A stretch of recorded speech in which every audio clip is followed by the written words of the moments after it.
Mesdames et messieurs, un grand vent de liberté aurait pu se lever sur le pays. Le sort des urnes que je respecte en a voulu autrement. En dépit de 2 semaines de méthodes déloyales, brutales et violentes, similaires à celles que subissent au quotidien les Français, les idées que nous représentons arrivent à des sommets un soir de second tour d'élection présidentielle.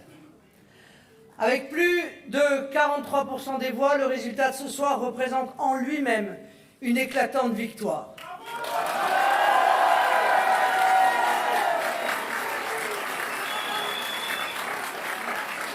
Des millions de nos compatriotes ont fait le choix du camp national et du changement. J'adresse ainsi ma plus profonde gratitude à tous ceux qui m'ont fait confiance au premier tour et tous ceux qui par millions nous ont rejoints au second.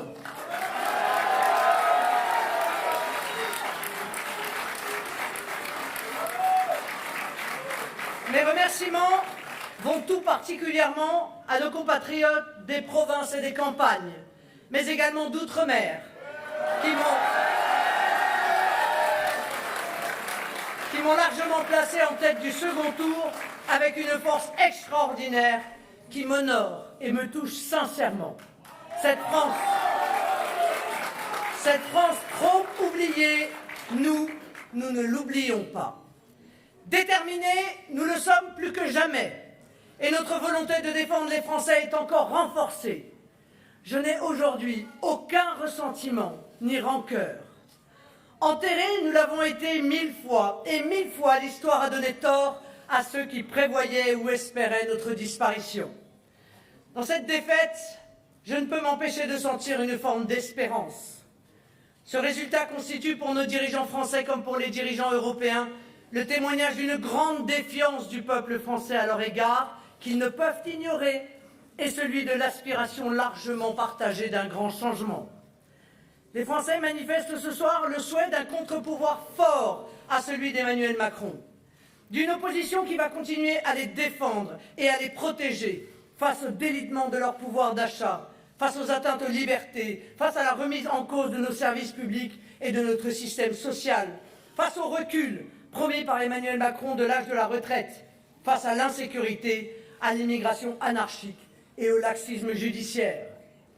En effet, je crains ce soir que le quinquennat qui s'ouvre ne rompra pas avec les pratiques méprisantes et brutales du précédent et qu'Emmanuel Macron ne fera rien pour réparer les fractures qui divisent notre pays et font souffrir nos compatriotes.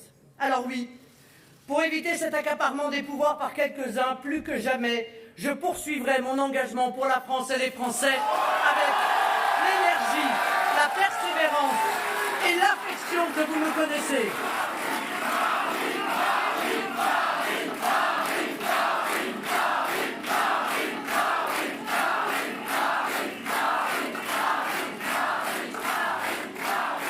À l'issue de cette séquence présidentielle, une grande recomposition politique se fait jour dans le pays, avec l'effacement des partis autrefois dominants et l'affirmation face aux élites autoproclamées d'Emmanuel Macron du courant national comme véritable opposition.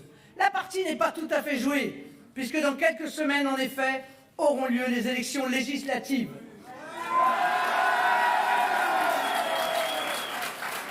Avec le mode de scrutin législatif qui renforce les tendances politiques et, on le sait, fausse la représentativité parlementaire, le risque de voir Emmanuel Macron s'emparer de manière mécanique de tous les pouvoirs exécutifs et législatifs est élevé.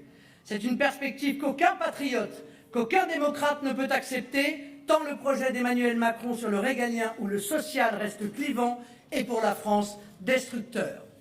Face à ceux qui prétendent demain être l'opposition à Emmanuel Macron et qui ont pourtant contribué à le réélire, nous serons ceux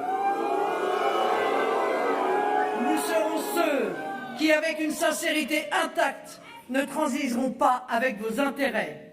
Par conséquent, nous lançons ce soir la grande bataille électorale des législatives.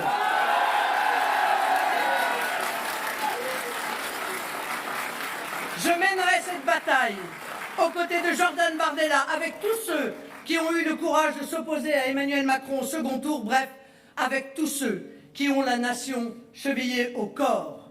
Le Rassemblement national œuvrera à unir tous ceux d'où qu'ils viennent, qui veulent se rassembler et rassembler leurs forces contre la politique d'Emmanuel Macron afin de présenter ou de soutenir des candidats partout et donc dans votre circonscription, en métropole, en Outre-mer et dans les circonscriptions de l'étranger.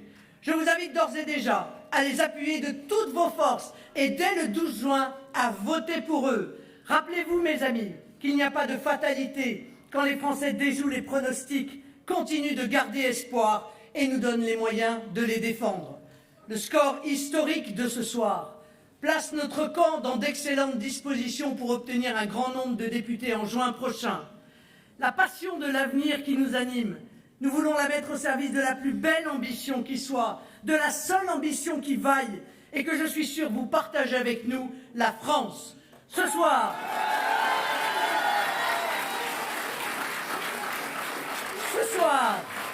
je le redis, jamais je n'abandonnerai les Français. Vive la République, vive la France!